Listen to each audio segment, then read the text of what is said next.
Well, I'm David Bowen, and this is my story. I grew up in Knoxville, Tennessee, and a family of bankers. My dad was a banker, my grandparents were both bankers, my uncle was a banker, and university community there, University of Tennessee. Grew up loving football, SEC football, and grew up loving reading. I love both of those things, and that was my life. But when I got through to high school, all of a sudden, a lot of the questions that I'd had about religion came to a head, I guess, for me. I began to wonder, is this stuff true or not? There was a lot of pushback on that in the particular high school that I went to. It was very academically oriented. But I was exposed to the idea of a personal relationship with Jesus Christ. And a friend helped me close the deal on that by suggesting that if you really do want to have that personal relationship with Christ, just open the door. He is standing there and knocking, just open the door. So I did. I didn't tell anybody right then. Went back to my hotel room. We were at this conference, and I asked Christ to come into my life, and He did. The rest of high school was pretty sinusoidal. I was up when it was cool to be a Christian. I was very outgoing about being a Christian. When it was not so cool, I was pretty quiet. And got to college with which way is it going to go? You're going to be a Christian, not so much a Christian. And decided that it was time to go all out.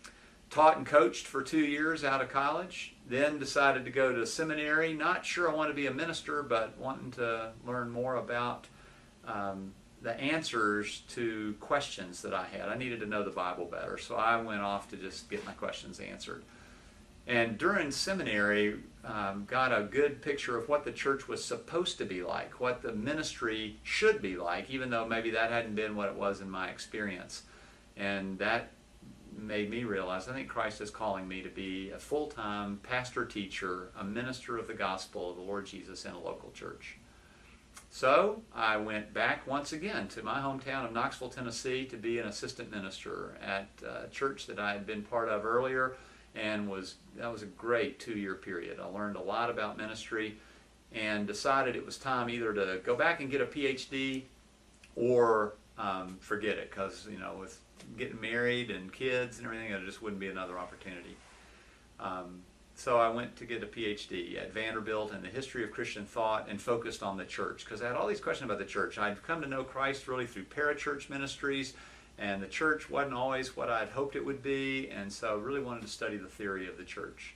So I went to Vanderbilt to do that for 4 years. Every paper I wrote was about some aspect of the church, whether it was an Augustine in the early church or any of the reformers, Luther, Calvin, Menno Simons, Thomas Aquinas paper that I did, all of these papers about the church. And at the end of it, came away with my whole dissertation being about the church as it was in Calvin's view.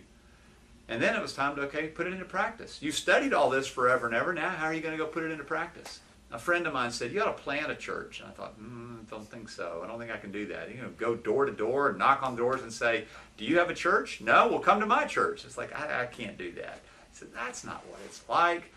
So I said, well, I'll think about it. So he had a guy contact me, and they had me fill out some forms, filled out some forms. And one of the questions was, if you were to plant a church, where do you think you'd be most effective?